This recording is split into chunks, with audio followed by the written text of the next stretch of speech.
Hey all! ఇది రా meet అండి. సో, దీన్ని అండర్ మైక్రోస్కోప్ చూద్దాము. ఏముంటాయో తెలుసుకుందాము. ఇది ఫ్రెష్ మీట్ అండి. రెఫ్రిజిరేటెడ్ కాదు. సో, ఈ చికెన్‌ని నేను 4 అవర్స్ రూమ్ టెంపరేచర్‌కి ఎక్స్‌పోజ్ చేశాను. అంటే మైక్రోబ్స్ ఏమేమి ఉంటాయో చూద్దామని. మనందరికీ తెలుసు కదండీ!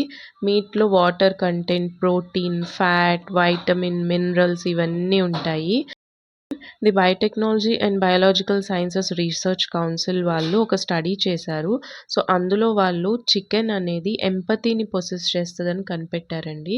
అంటే the ability of chicken to understand and share feelings of one another అంట. ఇవి కూడా మనుషుల్లానే వాటి ఫీలింగ్స్‌ని షేర్ చేసుకుంటాయంటండి.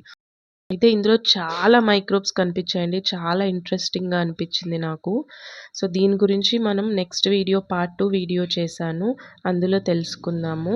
తప్పకుండా చూడండి. Thank you for watching.